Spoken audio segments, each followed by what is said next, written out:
नमस्कार दोस्तों, unprofessional education पर आप सभी का स्वागत है। This is me Rajiv Ranjan Singh.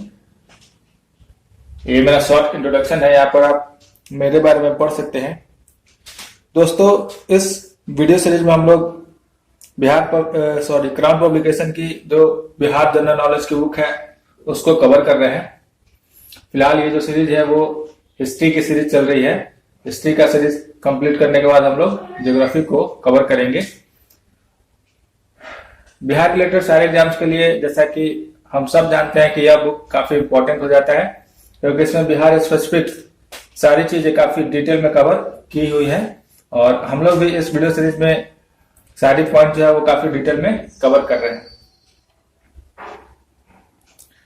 तो दोस्तों, अब तक हम लोगों ने इस वीडियो सीरीज में मेडाइवल एंसेंट हमने कंप्लीट कर लिया था और हम मेडाइवल को अभी पढ़ रहे हैं। मेडाइवल में भी हमने लास्ट वीडियो में जो मुस्लिम्स का इन्वेजन रहा बिहार में उसकी चर्चा कर रहे थे और उसमें भी हम लोगों ने पहले ये देखा कि इंडिया में जो मुस्लिम्स है उनका इन्वेजन कब और कैसे हुआ, और वहां से हम लोग लिंक कनेक्ट करते हुए आगे बिहार में मुस्लिम्स का इन्वेजन कब और कैसे हुआ उसको कवर कर रहे थे। तो चलिए हम लोग यहां से आगे उसको कंटिन्यू करते हैं और देखते हैं कि मुस्लिम्स का इन्वेजन बिहार में कब और कैसे होता है।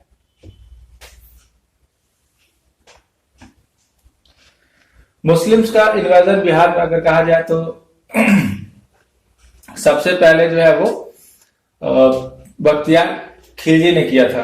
बख्तियार खिलजी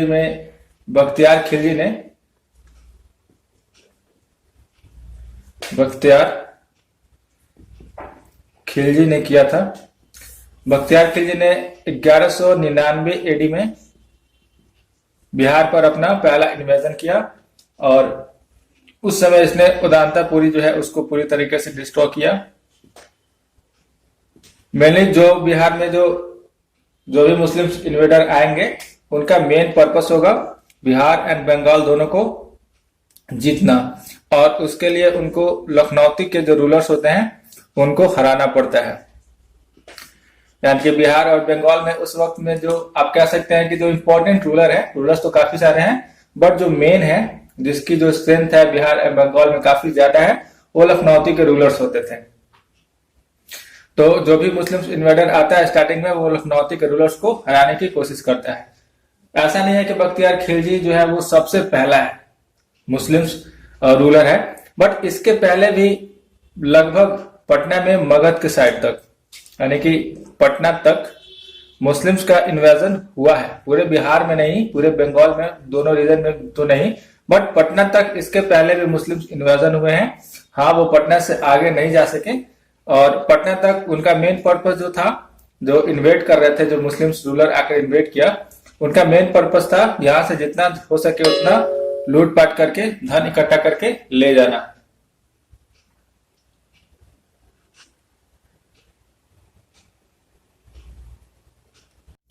तो उनका मेन पर्पस यही होता था कि कैसे यहां से ज्यादा मात्रा में धन इकट्ठा करके वो अपने राज्य को ले जाए। तो उसके पहले भी लगभग पटना तक जो रूलर्स हैं, मुस्लिम रूलर्स, वो आकर के यहाँ पर रेड करके जा चुके थे। बट पहली बार अगर किसी ने आकर के बहुत अधिक इम्पैक्ट अगर छोड़ा बिहार और बंगाल पर तो वो थे बख्तियार खिलजी। ये 3 बार लगभग इनका इन्वेड होता है बिहार में। 1199 में जब ये आता है तो ये उदांतापुरी जो जगह है उसको पूरी तरीके से डिस्ट्रॉय कर देता है। उसके बाद फिर ये 1202 एंड 1204 में यहाँ पर इन्वेड करता है और उस वक्त ये नालंदा यूनिवर्सिटी को पूरी तरीके से डिस्ट्रॉय कर देता है। और साथ ही साथ यहाँ के जो लोकल रूलर्स हैं, जैसे कि उस समय जो गुप्तास का रूल था उसको, या फिर जो सेना डायनेस्टी है इसको, तो ये जो सारे रूलर्स हैं इनका लगभग जो एग्जिस्टेंस है इसके अटैक के बाद, इसके इन्वेजन के बाद लगभग समाप्त हो जाता है।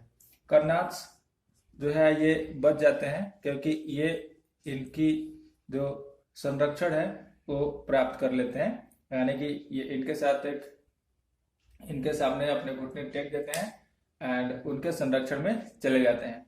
तो कर्नास रूलर यहाँ पर कुछ समय के लिए और जो यहाँ पर है इनका एग्जिस्टेंस रह जाएगा, और आगे चल कर ये भी जब तुगलक वंश आएगा तो वहां पर ये डिफीट हो जाते हैं, और उसके बाद भी कर्नाटक का जो रूल है वो एग्जिस्टेंस लगभग बिहार और बंगाल में समाप्त हो जाएगा।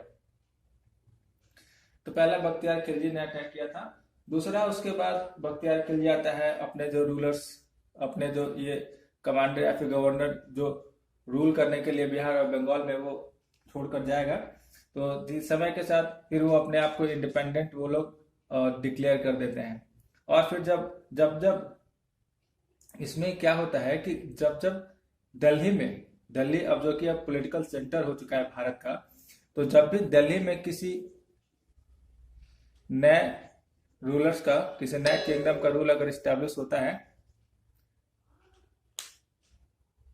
जैसे वहां पर नया किंगडम का रूल स्टैब्लिश होता है, तो वो बंगाल की तरफ कूच करते हैं, बिहार और बंगाल की तरफ कूच करते हैं, और यहाँ भी अपनी जो रूल है उसको स्टैब्लिश करने की कोशिश करेंगे। और फिर जब उनका वहां से पतन हो जाएगा तो वहां उसके जो ऑफिशियल्स यहाँ पर रूल करते हैं वो अपने आप को इंडिपेंडेंट डिक्लेयर कर देंगे। फिर कोई नया रूलर आएगा और वो जब इसके ऊपर आकर के अपना आधिपत्य जमाने की कोशिश करेगा तो फिर वो इनके साथ आकर के वॉर करेगा। तो लगातार ऐसा ही इस पीरियड में चलता रहता है। तो इस पीरियड में बिहार का अपना कोई इंडिपेंडेंट एग्जिस्टेंस जो है वो नहीं देखने को मिलता है। बिहार एंड बंगाल दोनों को हमेशा जो रूलर्स हैं, जो किंगडम्स हैं, वो एक साथ देखते थे। तो बख्तियार खिलजी के बाद जो दूसरा रूल स्टैब्लिश होता है दिल्ली के, जो इन्वेजन होता है वो होता है मामलुक डायनेस्टी की तरफ से। मामलुक डायनेस्टी जो है, इसको हम लोग गुलाम डायनेस्टी भी बोलते हैं, गुलाम वंश।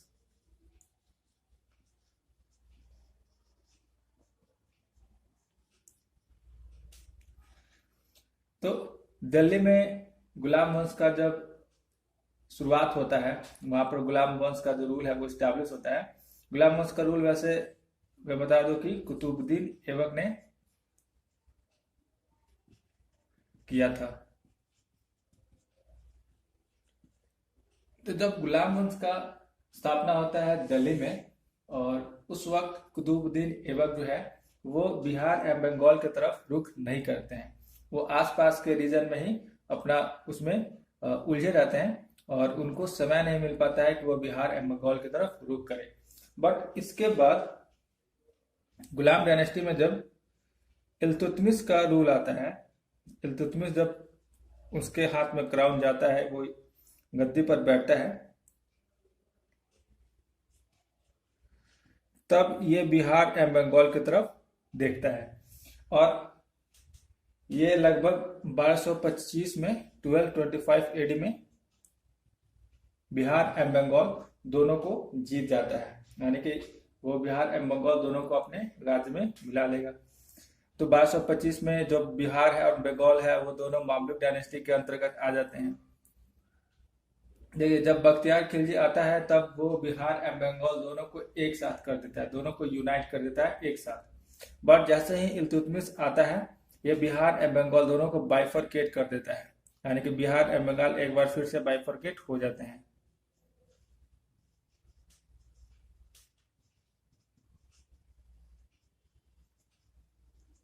और इनका जो बॉर्डर है वो मुंगेर बनाया जाता है, यानी कि मुंगेर जो अभी का रीजन है वो बिहार एवं बंगाल के लिए बॉर्डर एरिया का काम करेगा। आगे के समय में बिहार एवं बंगाल का जब भी दोनों सेपरेट होंगे तो उनका बॉर्डर जो है वो मुंगेर ही होता है। और काफी सारे रूलर्स अपने जो कैपिटल है बिहार एवं बंगाल में वो मुंगेर स्टैब्लिश करते हैं, क्योंकि मुंगेर में अगर कैपिटल होता है, मुंगेर में अगर सेंटर होता है उनके रूल का, तो वो वहां से काफी इजिली बिहार एंड बंगाल दोनों को रूल कर सकते थे, क्योंकि बिहार एंड बंगाल दोनों रीजन का जो सेंटर आप कह लें, दोनों का जो मिड पॉइंट है वो लगभग मुंगेर ही होता था। तो इसलिए जो भी रूलर यहाँ पर आएंगे वो मुंगेर को अपना सेंटर बना लेंगे, एंड वहां से फिर बंगाल और बिहार दोनों पे रूल करेंगे। आगे देखते हैं, मामलुक डायनेस्टी के बाद दिल्ली में जो रूल होता है वो है खिलजी डायनेस्टी का।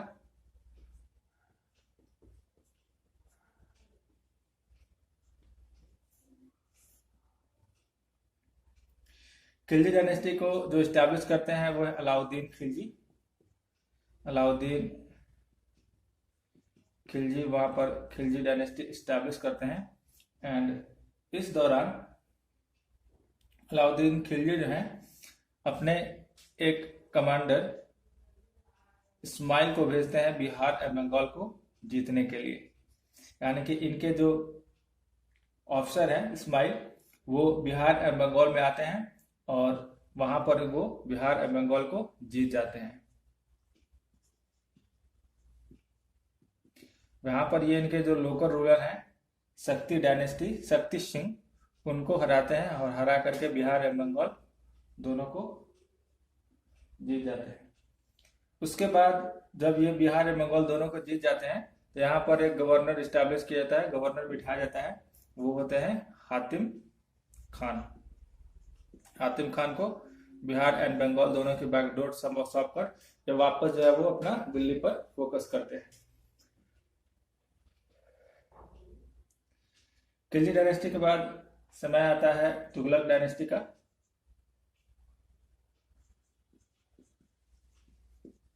तुगलक डायनेस्टी का रूल जो है वो दिल्ली में स्टैब्लिश होता है। देखिए पिछले वीडियो में मैंने पूरा का पूरा जो सल्तनत पीरियड है उसके बारे में जिक्र किया हुआ है। यहाँ पर मैं सिर्फ लगातार उनके जो रूल है उसको मैं डिस्कस करते जा रहा हूँ। तो अगर आपको पूरा इसको समझना है अच्छे से तो आपको पिछला वीडियो देखना पड़ेगा, क्योंकि ये जो लेक्चर है ये पिछले वीडियो से बिल्कुल कनेक्टेड है। पिछला वीडियो में समय ना होने की वजह से मैं उसमें इस टॉपिक को कंप्लीट नहीं कर पाया था, बट ये दोनों जो है वो कनेक्टेड है। तो अगर आपको ये वीडियो अच्छे से समझना है तो आपको पिछला जो लेक्चर है उसको पहले देखना पड़ेगा, वहां आप देखेंगे और उसके बाद फिर इसको कंटिन्यू करेंगे तो दोनों आपको अच्छे से समझ में आ जाएगा। तो तुगलक डायनेस्टी का रूल आता है और तुगलक डायनेस्टी को जो स्टैब्लिश करते हैं वो है गयासुद्दीन तुगलक।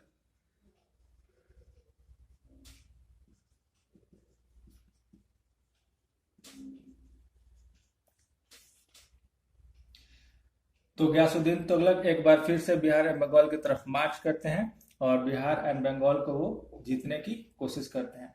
उस समय जो हरसिम्हा है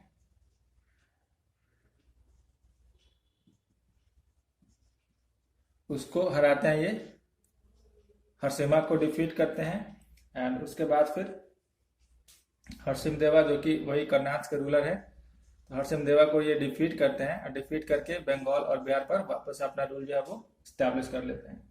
और ये जो पीरियड होता है वो लगभग 1324 और 25 के समय का है। बात करते हैं इसके बाद तुगलक डायनेस्टी के आगे। तुगलक डायनेस्टी के बाद बिहार में जो इम्पोर्टेंट इवेंट होता है वो सार्की किंग के साथ होता है।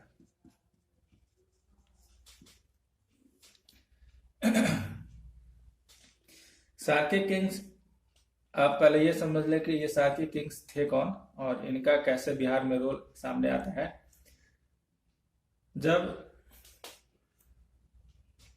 इल्तुतमिश जो है वो बिहार एंड बंगाल पे रूल स्टैब्लिश करता है, उस दौरान वो बिहार के जो अपने ऑफिसर्स जिसको वो बिहार में जाकर के देता है कि वो बिहार एंड बंगाल को रूल करे, तो उसको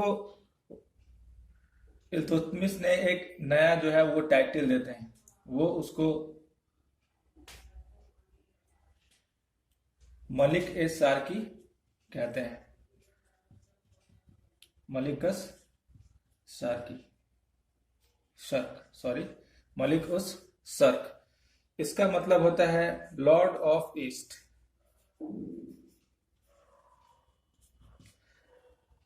हमें पता है कि बिहार और बंगाल का जो ज्योग्राफिकल लोकेशन है वो इंडिया के अगर देखते हुए बोले तो वो ईस्ट में होता है, और इल्तुतमिश ईस्ट में रूल करने वाले जो उनके ऑफिसर्स है, जो कमांडर्स है, उसको वो ईस्ट का मालिक यानी कि लॉर्ड ऑफ ईस्ट कहता है, ईस्ट। और इसी को अगर इस लैंग्वेज में क्या है तो वो हो जाएगा मलिक उस सर्क। तो इसी डायनेस्टी से जब, यानी कि इसी टाइटल के साथ जो लोग वहां पर रूल करना स्टैब्लिश कर देते हैं, तो धीरे धीरे ये अपनी डायनेस्टी वहां पर स्टैब्लिश कर लेते हैं, और इसी डायनेस्टी को फिर आगे चल के सार्की डायनेस्टी जो है वो बोला जाने लगा। तो सार्की डायनेस्टी का भी एक इम्पॉर्टेंट रोल रहता है इस दौरान, एंड यहाँ पर इनका काफी इम्पोर्टेंट रोल है सार्की डायनेस्टी का, वो अभी हम लोग देखेंगे। पहले इसको थोड़ा सा इरेज कर लेते हैं।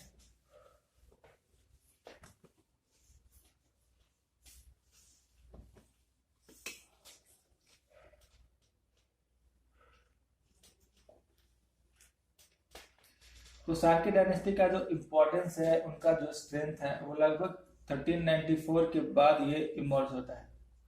1394 के बाद इनका जो इन्फ्लुएंस है वो काफी ज्यादा इमर्ज होता है।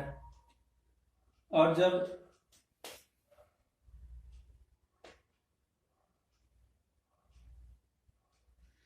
एक मिनट दोस्तों, जरा आप मुझे 1 मिनट का समय दीजिए।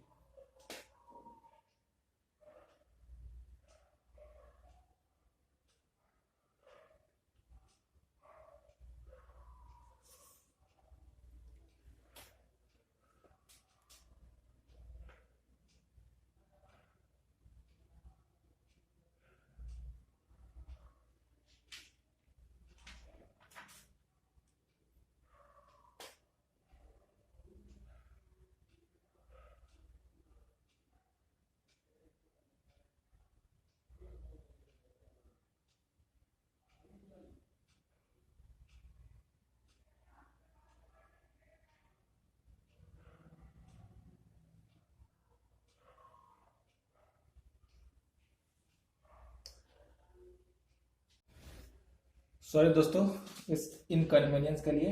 चलिए हम लोग आगे इसको देखते हैं। तो 1394 में जो सार्की डायनेस्टी है वो लगभग इमर्ज करते हैं, उनका जो स्ट्रेंथ है वो बढ़ता है। और उस वक्त अगर हम बात करें तो वैसे मलिक उस सर्क जो टर्म है, जो टाइटल है, वो इल्तुतमिश ने दिया था। बट अभी का जब ये सार्की डायनेस्टी जो है वो काफी ज्यादा इन्फ्लुएंस करती है बिहार में, तो ये जो शुरुआत होता है वो मोहम्मद बिन तुगलक के थ्रू होता है। एमबीटी यानी कि मोहम्मद बिन तुगलक।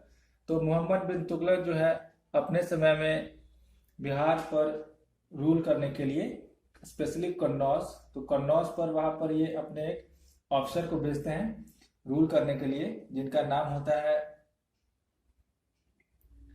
सरवार ख्वाजा जहां।